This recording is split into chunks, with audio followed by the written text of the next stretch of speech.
1940년 여름 독일군이 폴란드를 점령했습니다. 그러자 폴란드에 살고 있던 많은 유태인들이 인접한 나라 리투아니아로 피난을 왔습니다. 그곳 역시 안전한 곳은 못 뛰었습니다. 언제 독일군이 침공할지 알 수 없었습니다. 리투아니아에 있는 각국 영사관에도 이미 철수 명령이 내려져 있었습니다. 유태인들은 또 다시 다른 나라로 탈출하지 않으면 안 되었습니다. 하지만 그러려면 입국을 허락하는 비자가 있어야만 했습니다. 그것은 결코 쉬운 일이 아니었습니다. 비자를 발급하는 각국 영사관들은 이미 문을 닫은 뒤였고 접촉이 가능한 곳은 일본 영사관뿐이었습니다. 유태인들은 서둘러 일본 영사관으로 몰려갔습니다. 그곳이 그들의 마지막 희망이나 다름없었습니다. 일본 영사관의 스기하라 부영사는 이들을 어떻게 처리할 것인지에 대해 본국 정부에 문의 전보를 쳤습니다. 본국에서는 곧바로 회신을 보냈습니다. 비자를 발급하지 말라는 지시였습니다. 당시 독일과 우호 관계에 있었던 일본으로서는 독일의 비위를 건드릴 수 없었던 것입니다. 영사관 담장 밖에서 두려움에 떨며 기다리고 있는 수많은 유태인들을 바라보면서 스기하라 부영사는 다시 2차례나 본국 정부에 허락을 요청하는 전보를 쳤습니다. 하지만 회답은 마찬가지였습니다. 절대로 유태인들에게는 비자를 주지 말라는 것이었습니다. 이틀 밤을 고민하던 스기하라는 마침내 본국 정부의 명령을 거부하기로 결정했습니다. 그는 도저히 저 많은 사람들을 그냥 죽게 내버려 둘 수 없었던 것입니다. 영사관 문을 열고 유태인들을 들어오게 한 스기하라는 그날 이후 리투아니아에서 철수하는 마지막 순간까지 잠과 식사도 거른 채 비자를 발급했습니다. 그렇게 해서 그가 목숨을 구한 유태인 숫자는 6,000명이 넘었습니다. 스기하라는 얼마 후 독일군을 물리치고 새로 점령해 온 소련군의 포로로 붙잡혔습니다.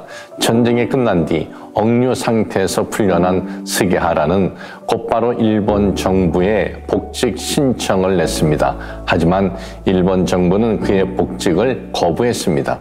중요한 전시 상황에서 정부의 명령을 어기고 개인의 판단대로 행동했기 때문에 다시 공직에 받아들일 수 없다는 것입니다. 스기하라의 아내는 남편을 원망하며 왜 그토록 무모한 판단과 행동을 했는지 물었습니다. 그러자 그는 담담히 대답하는 것이었습니다. 내가 그렇게 한 것은 후회 없는 삶을 살기 위해서였소. 그러기에 나는 지금도 그때 내가 그렇게 한 일을 후회하지 않소. 많은 사람들은 과거에 자신이 행했던 일들에 대해 후회합니다. 그때 그곳에 가지 말았어야 했는데, 그때 그 일을 하지 말았어야 했는데 하면서 시간을 되돌릴 수만 있다면 자신이 선택했던 그 어떤 것을 다시는 선택하지 않겠노라고 이미 소용없는 결심을 해보기도 합니다. 삶은 후회의 연속입니다. 그러나 무엇보다도 우리가 후회해야 하는 것은 하지 말아야 했을 어떤 것을 행한 것보다 마땅히 행해야 했을 그 무엇을 하지 않았던 것을 후회해야 합니다. 젊은 시절에 허랑방탕하게 살았던 것을 후회하기보다는 빛나는 젊은 시절에 더 잘할 수 있었을 그 무엇을 하지 못하고 지나쳐 버린 것에 더 안타까워해야 합니다. 학창시절 순간의 오해와 혈기로 친구와 싸운 것도 후회해야 하나 그 친구와 결국 화해하지 못한 채 헤어진 것을 더 통탄해야 합니다.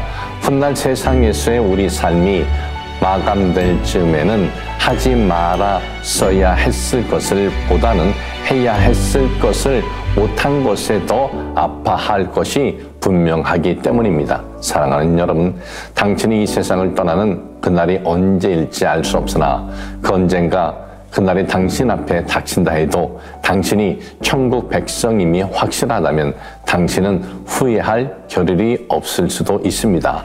천국에 대한 기대와 설렘은 지난날 세상에서 살았던 시간들과 견줄 수 없게 할지도 모릅니다.